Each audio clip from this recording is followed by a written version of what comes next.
আমরা এখন দেখব ই-কমার্সের ওয়েবসাইটে কিভাবে একটা প্রোডাক্ট অ্যাড করতে হয় সেই জিনিসটাই আমরা এখন দেখব।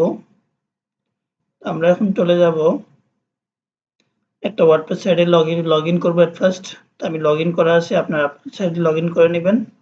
লগইন করার পরে যদি ই-কমার্স সাইট হয়ে থাকে, WooCommerce এর প্লাগইন থাকে, তাহলে প্রোডাক্টসের যে মেনুটা দেখতে পাচ্ছেন এটা দেখতে পাবেন। এখানে গিয়ে অ্যাড নিউতে ক্লিক করার পরে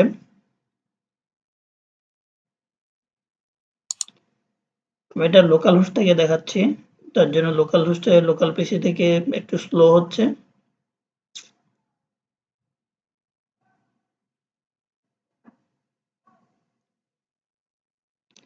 অ্যাড নিউতে ক্লিক করার পরে এখানে আসবে কি অ্যাড নিউ প্রোডাক্ট।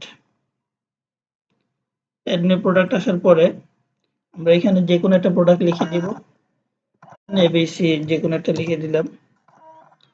লিখার পরে আমরা এখানে প্রোডাক্টের ডিটেলসটা দিব।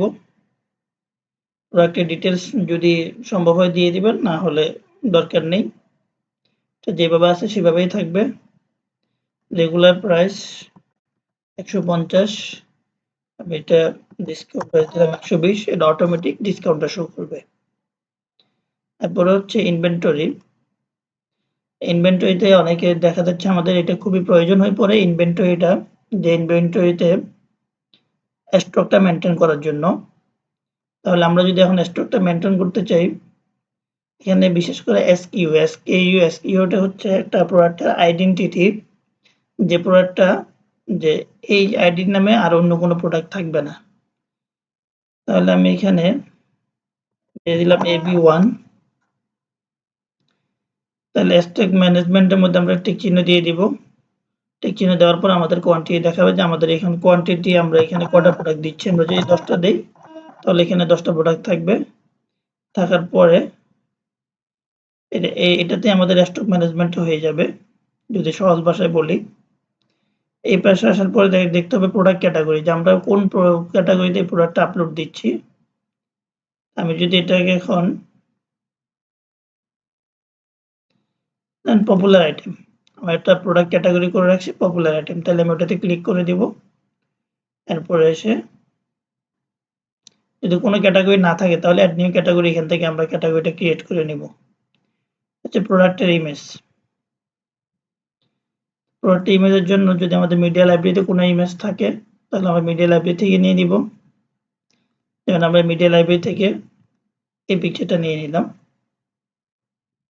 এখানে প্রথম কথা হচ্ছে 1 নম্বর হচ্ছে প্রোডাক্টের নাম, প্রোডাক্টের ডেসক্রিপশন অনেক সময় দেওয়া থাকে, অনেক সময় দেওয়া থাকে না, বা অনেক সময় ডেসক্রিপশন না দিয়ে প্রোডাক্টের একটা শর্ট ডেসক্রিপশন দেওয়া ভালো, তাহলে কিওয়ার্ডগুলো কাজ করবে। এরপর হচ্ছে প্রোডাক্টের ইমেজ, প্রোডাক্টের ক্যাটাগরি, ইম্পর্টেন্ট বিষয়। পরবর্তীতে ইনভেন্টরির জন্য হচ্ছে যে ইনভেন্টরিতে এসে কোয়ান্টিটি কত সেটা দিয়ে দিতে হবে। আর জেনারেলে তো অবশ্যই প্রাইসটা তো দিতেই হবে। দেওয়ার পরে অনেক জায়গায় দেখা যায় প্রোডাক্টের একটা গ্যালারি থাকে, মানে প্রোডাক্টে ঢোকার পরে আরো কয়েকটা ইমেজ একসাথে শো করবে, সেটা হচ্ছে প্রোডাক্ট গ্যালারি। আমরা চাইলে প্রোডাক্ট গ্যালারি দিতেও পারি, আর যদি ইমেজ কালেকশন কম থাকে তাহলে আমরা জাস্ট প্রোডাক্ট ইমেজটা দিয়েই আমরা এটাকে পোস্ট করে দিব। পাবলিশ।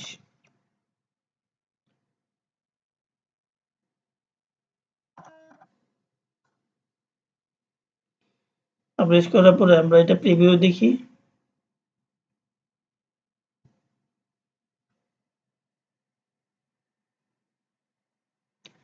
এবার সহজ একটা বিষয়, অনেক সময় দেখা যায় ই-কমার্সের সাইট আমরা বানাচ্ছি কিন্তু প্রোডাক্টের ইমেজটা বা প্রোডাক্টটা কিভাবে আপলোড দিব সেটা আমরা পাচ্ছি না, যার কারণে প্রোডাক্ট আপলোডটা সিস্টেমটা দেখিয়ে দেওয়া।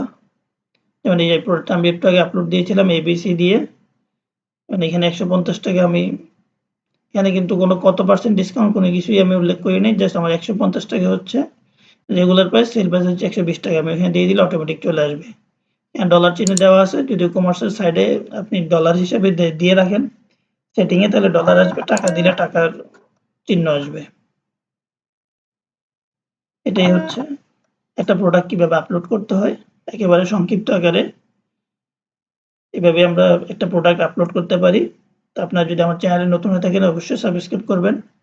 সবাইকে ধন্যবাদ। আসসালামু আলাইকুম ওয়া রাহমাতুল্লাহ।